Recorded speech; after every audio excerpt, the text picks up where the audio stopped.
বন্ধুরা আসুন এই সুন্দর সুস্বাদু রান্নাটার রেসিপি জেনে নিই। পটলের এই সুস্বাদু সুন্দর রান্নাটি করার জন্য আমি নিয়ে নিয়েছি, দেখুন এরকম 11টা পটল এইভাবে দুদিকে কেটে ছিলে নিয়েছি। এবার আমি এরকম করে সুন্দর করে দুটো তিনটে দাগ দিয়ে দেবো।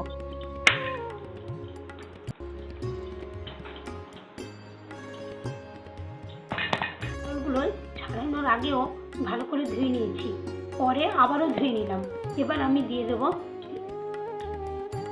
নুন, চিনি,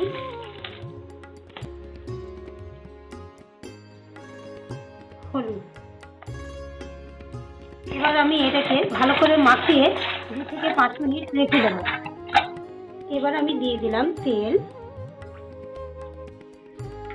তেল গরম হয়ে গেছে, এবার আমি দিয়ে দেবো মেখে রাখা নুন হলুদ চিনি দিয়ে পটলগুলোকে সুন্দর করে ভালো করে আমি ভেজে নেব। আমি এটাকে আরো একটু ভালো করে ভেজে নেব, লাল লাল হবে, তারপরে আমি নামিয়ে দেব। দেখুন পটলগুলো সুন্দর ভাজা হয়ে গেছে, এবার আমি তুলে নেব।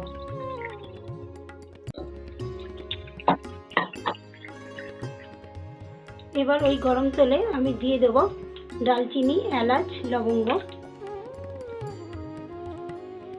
সামান্য হিং, দিয়ে দিলাম 2টো তেজপাতা, আদা বাটা। এবার দিয়ে দেব কুচনো ক্যাপসিকাম।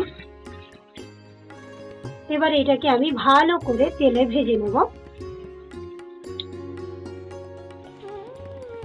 দিয়ে দিলাম 2টো কাঁচা লঙ্কা।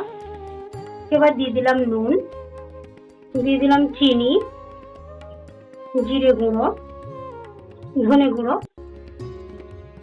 হলুদ গুঁড়ো, কাশ্মীরি লঙ্কা গুঁড়ো।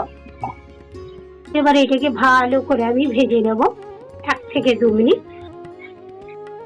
এরপরে দিয়ে দেব 2টো টমেটো আমি পেস্ট করে রেখেছি, সাথে 2টো কাঁচা লঙ্কা দিয়ে। এবার এটাকে ভালো করে আমি 5 থেকে 4 মিনিট কষিয়ে নেব। এবার দিয়ে দেব আমি ভেজে রাখা পটল। বন্ধুরা এই রান্না সত্যি যে একবার করে খাবে সে আমাকে 10 দিন মনে রাখবে। এটা এত সুন্দর দেখতে আর ঠিক তেমনি সুস্বাদু, ভাতে, পরোটা, রুটিতে সবেতেই যাবে। অবশেষে দিয়ে দেব গ্রেট করে রাখা পনির। আমি এতে নিয়েছি 100 গ্রাম পনির। এইভাবে আমি আরো 2-4 মিনিট কষিয়ে নেব। বন্ধুরা আমি তো সুস্বাদু সুন্দর পটলের তরকারি বানিয়ে ফেললাম, আপনারাও তাড়াতাড়ি বানিয়ে ফেলুন আর আমাকে লাইক, শেয়ার, কমেন্ট করে জানান কেমন খেতে লাগলো।